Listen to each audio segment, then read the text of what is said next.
podríamos pensar como en dos momentos históricos ahí, por un lado donde había un proyecto de modernización y por otro lado aparece esto de la globalización, tanto como momento histórico como momento, como proyecto, como propuesta, o sea, como de cambio, ¿no? de la humanidad. Y bueno, y acá la hipótesis que podemos elaborar es que estemos ante un nuevo salto de esto. Todos estos saltos son parte de construcciones históricas de largo aliento, o sea que a la vez que es un salto también es una continuidad histórica, ¿no? Pero sí es un salto y una ruptura en el sentido de que hay una inflexión, o sea, hay un salto cualitativo en este momento, ¿no? De, de la modernidad con la globalización aparece la sociedad global y un cambio radical en muchas de las relaciones existentes, ¿no? Este, y este salto primero histórico sí fue descrito ya por varios autores, ¿verdad? Por B, que planteaba cómo cambiaba la unidad de referencia, el Estado-Nación, y ahora aparecía la sociedad global con el proceso de globalización.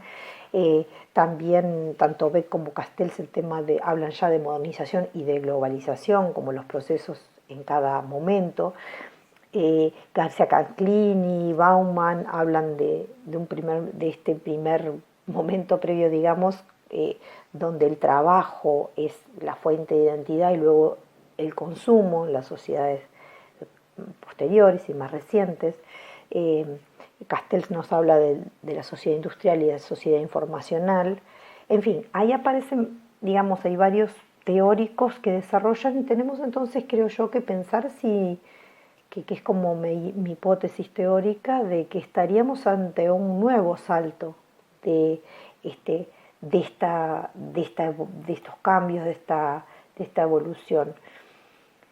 A esta mirada, digamos, de la globalización creo que hay que complementarlo con lo que también nos planteaba Castells en la trilogía, ¿no? Ya cuando estaba analizando como más la parte de los factores de desarrollo informacional que de alguna forma habían facilitado este proceso de globalización.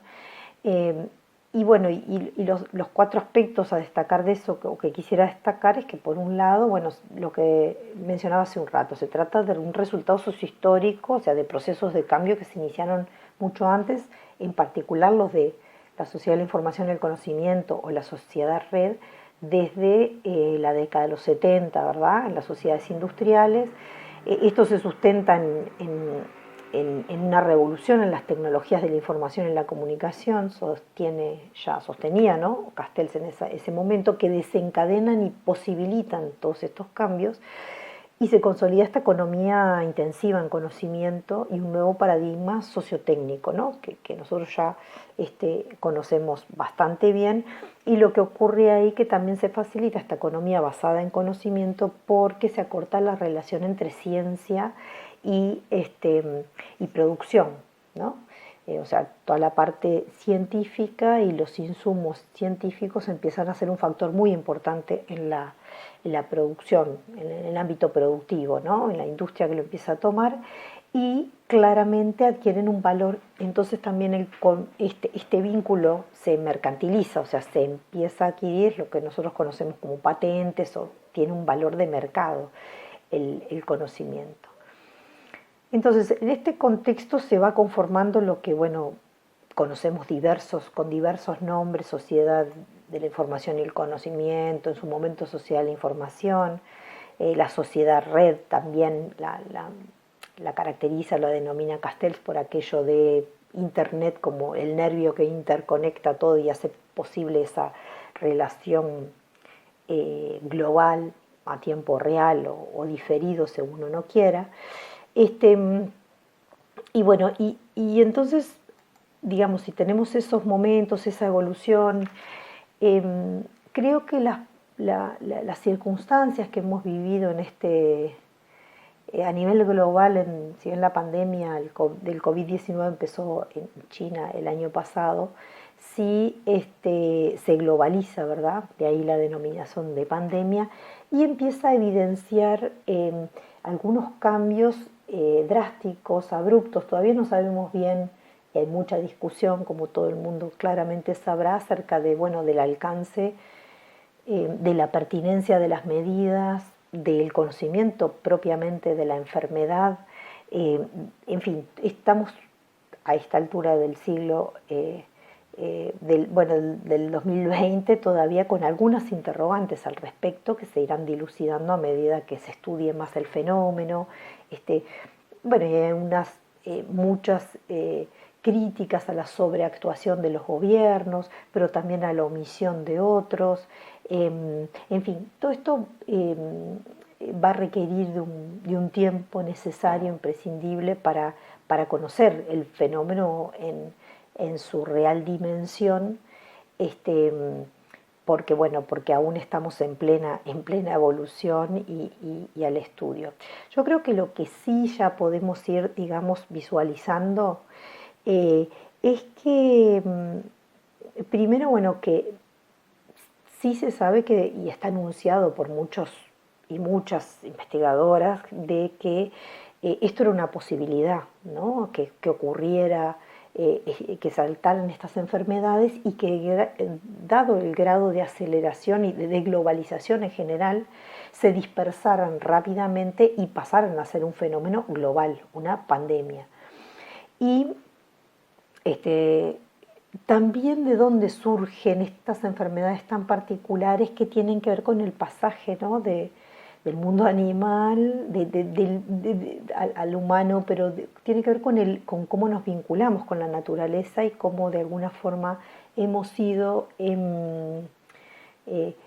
cambiando con el cambio climático, con la intervención como seres humanos sobre la naturaleza, la intervención abusiva, ¿no? O sea, destructiva, que ha empezado a cambiar los equilibrios existentes y que empiezan a generar estos fenómenos, que se conjugan con el fenómeno de la globalización y por lo tanto rápidamente, debido a nuestra movilidad, a nuestra interconexión mundial física, ¿no? De desplazamiento humano y de encuentro con otros y otras, es que, bueno, se esparce y se empiezan a tomar estas medidas. Por lo tanto, también tiene que ver con la globalización y con el desarrollo informacional la situación de pandemia.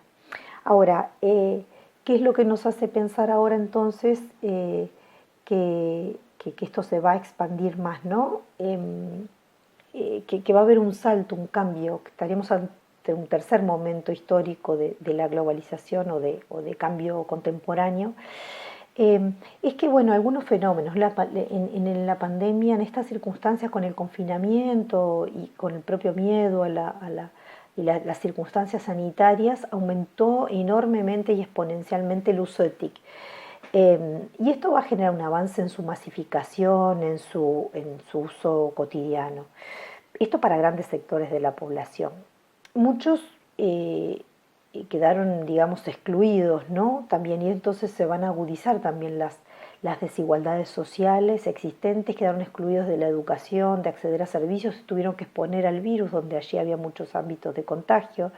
Y entonces también nos coloca en esto, ya había, el 60% de la humanidad ya estaba excluido de Internet, pero bueno, pero ahora se hizo más evidente también esto, ¿no? Para muchos y muchas de las personas excluidas. Y estas diferencias también, el tema es cuánto queda y cuánto se quedan, cuánto persiste. También otro aspecto que es muy importante es en este marco entonces analizar cuánto, digamos, esto significa un frenazo a la globalización,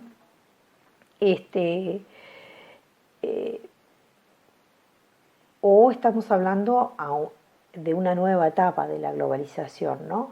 Porque a mi entender hay más evidencias de un salto cualitativo en el fenómeno, con el fortalecimiento y expansión de la virtualidad, acompañados de cambios también en la concentración del poder económico, nuevos poderes económicos, ¿no? En el sistema capitalista informacional en el que vivimos, sectores a nivel global, ¿no?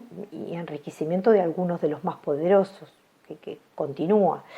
La explotación de los recursos naturales, que hemos denominado en nuestras investigaciones el extractivismo informacional, que a su vez contribuyen, ¿no? a este problema. Entonces, este aumento de la virtualización de las relaciones también genera, como decíamos, esta mayor exclusión de quienes ya estaban excluidos, y también se enmarcan más las diferencias entre aquellos países que tenían políticas de inclusión digital, políticas de conectividad, de universalización de esto, ¿no? O sea, de distribución de este beneficio que da el acceso a las tecnologías digitales más allá de lo que se da por el mercado. Y por tanto reivindica un poco pensar las tecnologías como un bien común, como pensar el derecho al acceso más que nunca, ¿no?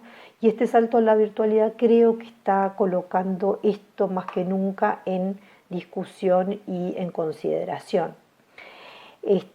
Por lo tanto, es importante que de aquí en más estemos atentos a las consecuencias, investiguemos sobre el tema, porque también es muy probable que esta expansión se consolide en algunos ámbitos, y pensar cómo esto va a cambiar el vínculo de ciertos seres humanos, los más virtualizados, por decirlo de alguna forma, donde bueno, los cuerpos parecen que están menos involucrados en la interacción, la presencia física eh, pasa en muchos casos al segundo plano en muchas de las relaciones cotidianas, de sociabilidad, de trabajo, que ya estaba, ¿no? Era un proceso que ya venía increyendo, pero claro, al masificarse o al expandirse más, potencia los efectos sociales, de sociabilidad, de psicología colectiva, de relaciones sin transacciones, en fin, de esta red, ¿no? Entonces, bueno, compete o corresponde, creo yo, preguntarse, tomar estos desafíos de este inicio de milenio, y seguir trabajando sobre esta idea de que estemos ante un nuevo salto en la virtualización de las relaciones humanas, y la importancia de estar atentos a los problemas, a las desigualdades adicionales que esto pueda generar, a las exclusiones incluso, y a las soluciones que pueden estar emergiendo, ¿no? El tema acá que acabo de mencionar de la diferencia entre países que hicieron políticas de inclusión digital y quienes no la tenían, o sea, aquellos que solo dependían de poder comprar en el mercado los servicios. Se notó mucho en el caso de la educación, ¿no? Quienes pudieron seguir con sus sistemas educativos funcionando porque tenían ya una red o una infraestructura, docentes formados, capacitados, estudiantes con acceso, y quienes no, y está habiendo, no es que hubo, porque estamos en pleno proceso, está habiendo una gran diferenciación, una gran desigualdad en la continuidad educativa, ¿no? y el impacto de la socialización, y bueno, todos los fenómenos vinculados a la educación, y a la vinculación educativa incluso de muchos niños, y bueno, y en esto siempre los más afectados son los más excluidos, los más afectados negativamente, ¿no? Entonces, también pensar esto del acceso a las tecnologías de la información y la comunicación e Internet de estas tecnologías como un bien común, su acceso a un derecho, digamos, porque